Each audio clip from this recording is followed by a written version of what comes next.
That's Bob out here at Sorrento Hill. Thought I'd show you a little something I'm getting ready to do today. I've got a moisture meter here. And get the cap off. It's got little prongs on it based on how much moisture there is in the wood. It reads resistance. The higher the resistance, the drier the wood is, so it reads out in percentage. And basically all you do is take these little prongs and you plunge them into the wood. Now I've got here a piece of cedar that I cut down yesterday.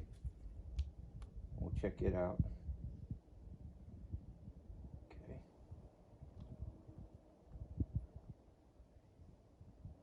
And in the heartwood it's 16%. Okay.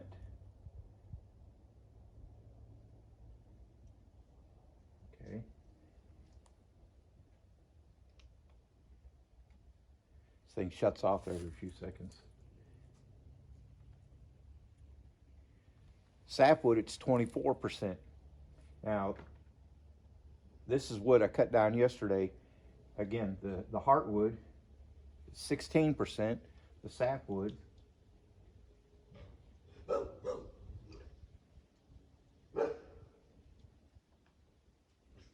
is about 22%. And I need this to be around 12% moisture before I use it in the cordwood. Now I've got here some green pine 2x4s, and these things are reading, well, that one's only 12.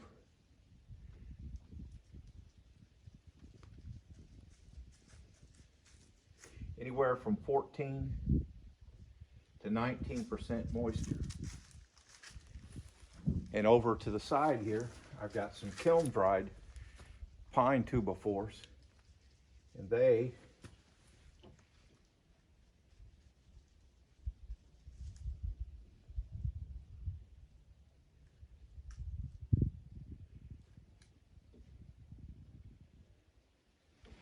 they're reading about 9% moisture. So you can see there's quite a bit of difference between the kiln dried and the cut. It's been dried was probably cut down for a few weeks when it was milled, and it was milled about a month ago. So it's been probably about 6 weeks ago. This was an actual tree standing in a forest. This piece of cedar here is one that I cut down yesterday from a living tree. And I need to get this down, the cordwood experts say, to about 12% moisture. Well, doing that, letting Mother Nature take its course and drying out over time, they say it'll take about a year, year and a half, sometimes up to 2 years. I don't have that kind of time. So what I'm embarking on today, and I'll show some in progress on that, is I'm going to build a solar kiln to help dry this wood out. So come along for a little ride and I'll show you some of the materials that I'm going to be using. First I'm going to be using some of this green pine. Some of it's still got bark on it, and it's basically stuff they were using for dunnage, for stacking wood and the like, but it'll be great for doing little temporary, especially construction projects around here. And as it dries, it'll be good for other things. There'd be nothing wrong with using this when I build a chicken coop. Maybe in the spring, maybe not until next spring, depends upon how far I go. So little projects like that, things I need a brace for, would be good stuff. And it'll be really good for this solar kiln that I'm building. I'm not worried about, this isn't going to be something I'll keep permanently, so what's resting on the ground, if it rots, I'll just throw it on the burn pile. It's no biggie. But it'll serve a purpose, especially for the price, which was free. So you can't beat that. All I had to do was go in and load it up in the truck and haul it off.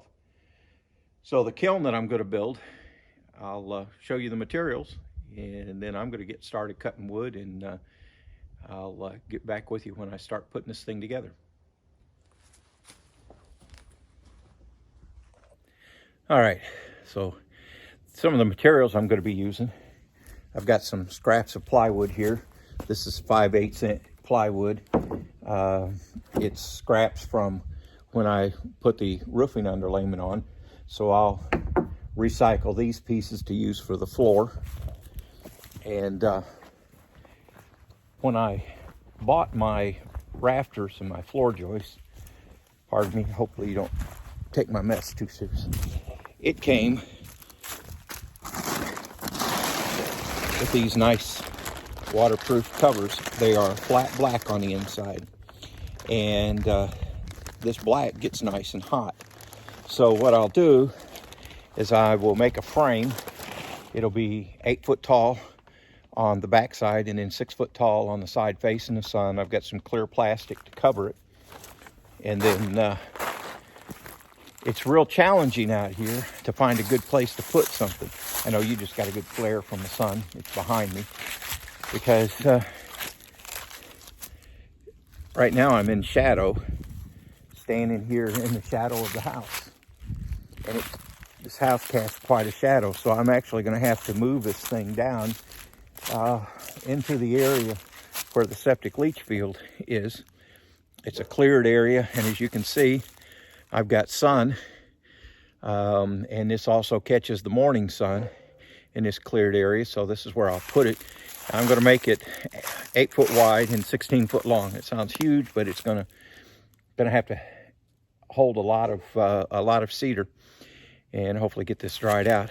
As I turn here, or as I step right now, I'm in the shade from the house. Just took 3 steps, so yeah, it's going to be interesting finding a good place. Good thing is this is fairly clear, fairly flat area, so I won't have to shore it up too much. I'm not too worried about level and plumb and all that. I just want it to be sturdy enough to hold up for 4 to 6 months while I've got this wood in here. Now, what I'll be doing, one end of it, the east end of it, will have a fan. I've got a little circular fan that I used to use on a carport to keep me from roasting. I'll put that in one end of it, cut a hole and put that in there, put me a little baffle over the front of it to keep water from blowing in on it. And then on the other end, the doorway end, which I'm going to go real high tech on the door. Basically, I'll just put some fasten. I'll put a piece of 1x3 some stuff I've got laying around. I'll take a piece of that and I'll staple that onto the end of the material here and just put some loops, and that'll be my door. I'll just open the whole end of it, and there'll be some holes cut in it again with a little baffle, a flap over the top of it and on the sides to keep driving rain from coming into it. And that way I'll have air moving through it the entire time, and then I'll be able to, as I get more of this cedar cut and stripped, I'll be able to put it in. So I'm going to have to work out a system for how I keep track of what went when, so I have an idea how long it's going to be in. There'll be a walkway down in between, so I can go and check moisture level from time to time. But I've got to kind of hurry up the drying process on this wood, so that come mid to late summer, I'll be ready to use it. Now, in the next week or so, I'm going to get more freezing than anything, because the bottom's going to fall out of the temperature in the next week. But hopefully we'll still get enough sun. That'll at least warm it up a little. And then as we go into spring and it gets warmer and warmer, I'll get more heat in there. So we'll see how it works, and I will keep you updated on that. But in the meantime, I've got to go cut some of this green pine 2x4s and start making my framework. And when I get that, start putting that together, why, I'll let you follow along as I stumble around and get that put together. All right. Now, I've got my first piece of flooring laid out. See, I got double 2x4s on each side, and then on 16-inch centers, and I'll be putting the 4 foot wide plywood across. I don't know if you can tell or not, if it's real obvious or not, but the middle 2x4 is probably about a 1/4 inch wider than the rest of them.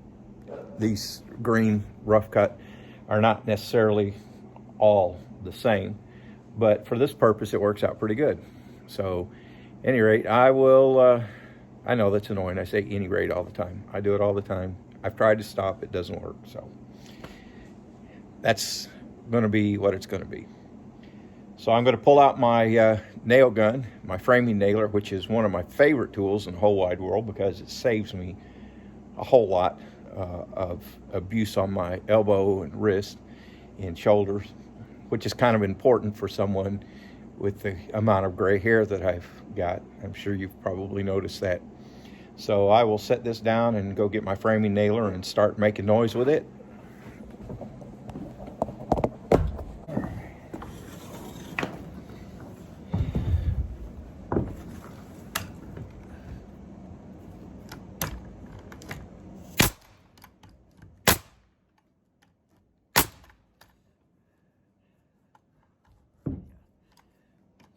Just want to make sure I didn't go into the floor.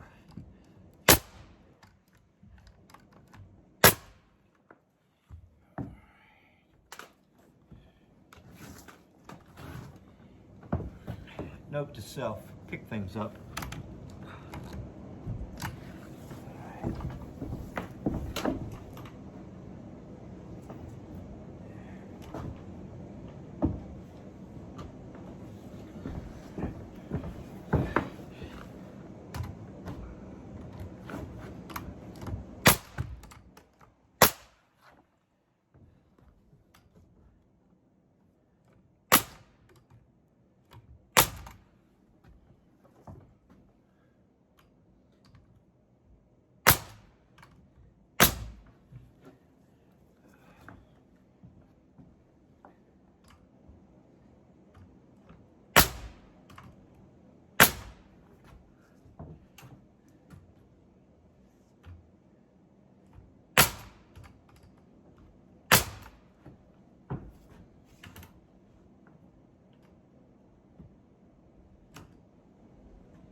All right, so that's it. That's the first floor section together.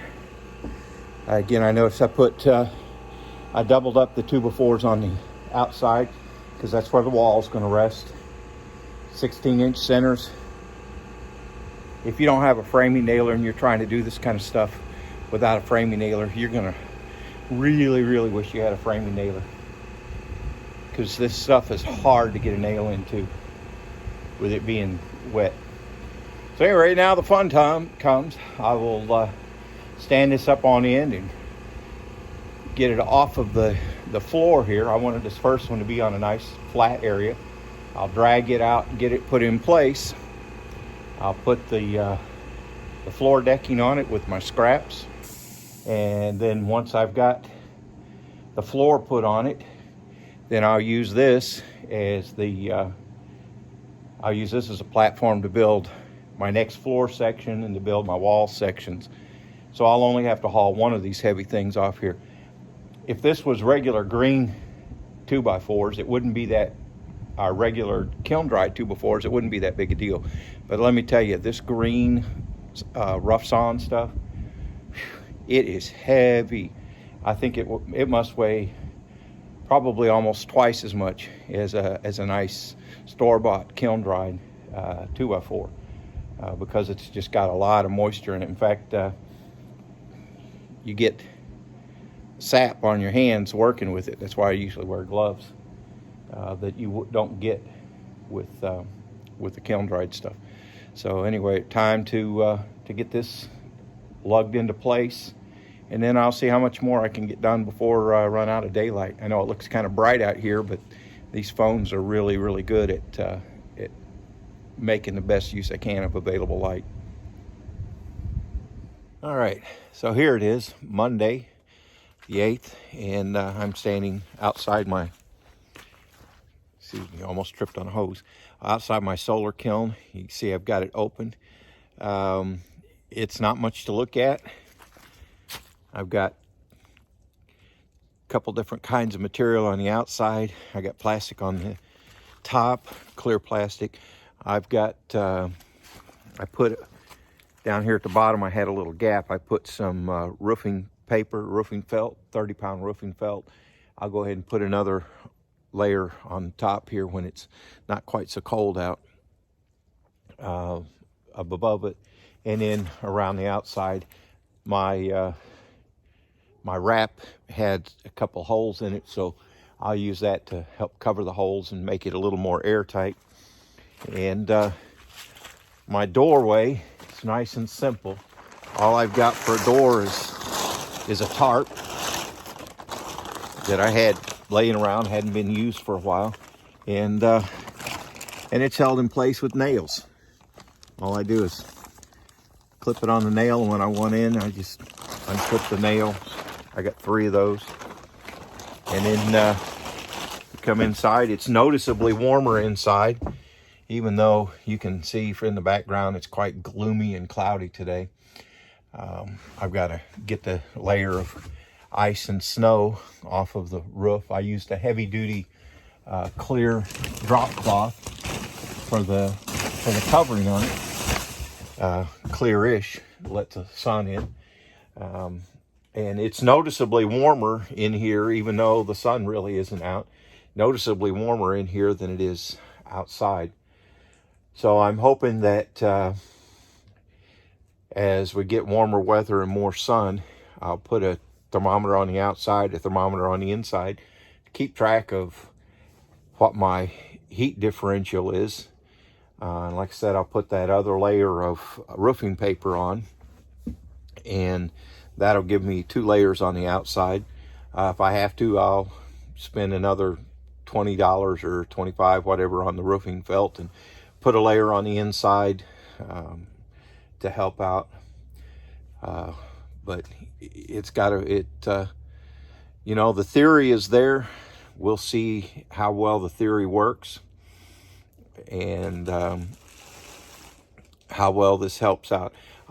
update in the future on future videos on the effectiveness. What I'll do with this kind of the engineering background in me, I'll get some samples of moisture contents with my moisture meter as I put the wood in, and then I'll come back for a couple weeks and check the moisture content and see how I'm doing on getting this stuff dried out and ready to be able to use to make my cordwood. So that's it on the solar kiln for now. We'll stay tuned for updates as I get wood in it and on the progress and how effectively this thing works out. I'm really hoping for a good result. I need a good result on this. It's going to kind of establish the timeline on getting our house finished up. Well, that's it for today. It's Bob at Serenity Hill. I'm going to go inside and get warmed up. It's cold. I got gloves and hat and everything, but I'm wearing steel-toe boots. And yeah, I got to find my muck boots. They're a little better insulated. See if that'll help to keep me from getting cold feet. Until next time, stay warm, stay safe, have fun.